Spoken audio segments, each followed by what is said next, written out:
Non, cette girafe n'est pas en train de passer du bon temps sur une embarcation privée.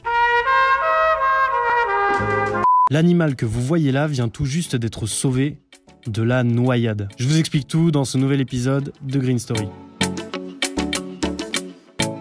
Nous sommes au Kenya et plus précisément sur le lac Baringo. Cette grande étendue d'eau et ses îles sont un lieu isolé, considéré comme un véritable refuge pour la faune qui y vit, loin des braconniers. C'est dans cette logique qu'en 2011, 8 girafes de Rothschild y sont transférées sur ce qui est encore à l'époque une péninsule. Si de tels efforts sont mis en place, c'est parce qu'il y a urgence. La girafe de Rothschild, une sous-espèce de la girafe du Nord, est en effet menacée d'extinction. D'après l'organisation Save Giraffes Now, il en resterait moins de 3000 en Afrique, dont 800 au Kenya. Et c'est ainsi que durant presque 10 ans, nos 8 girafes vivent leur meilleure vie au bord du lac.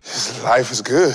Le temps passe, mais la péninsule devient progressivement une île, celle de Longitcharo. Et oui, les mammifères sont confrontés à un nouveau problème, le changement climatique. Inondations, montée des eaux, la situation se dégrade considérablement au fil des années. L'île menace purement et simplement de disparaître. Face à la perte de leur habitat, les girafes sont menacées de famine, mais aussi des crocodiles qui encerclent le lieu. La situation est urgente et c'est ainsi que plusieurs ONG se mobilisent pour construire ce fameux bateau pour girafes. Si je dis bateau pour girafes, c'est parce qu'il a vraiment été conçu pour ces mammifères, au point d'être nommé The Giraft. Ouais, cette barge flotte à l'aide de 60 barils vides. La structure est en acier, permettant de garantir la sûreté de l'animal durant le trajet. Bon, c'est bien beau tout ça, mais vous vous doutez que les girafes n'ont pas vraiment l'habitude de prendre ce type d'embarcation. Les rangers sont donc habitués les animaux à ce bateau d'un nouveau genre. Comment ? En disposant régulièrement des friandises sur l'embarcation afin de les attirer. Décembre 2020, les girafes semblent parées pour l'aventure. Le premier sauvetage peut donc commencer.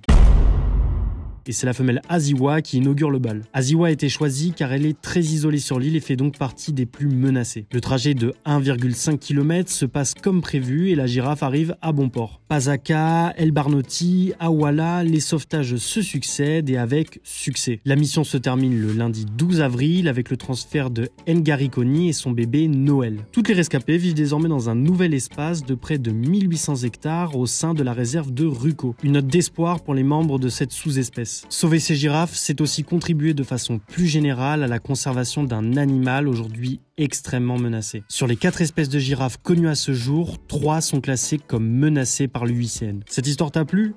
Alors n'hésite pas à t'abonner pour ne rien rater de nos prochains épisodes.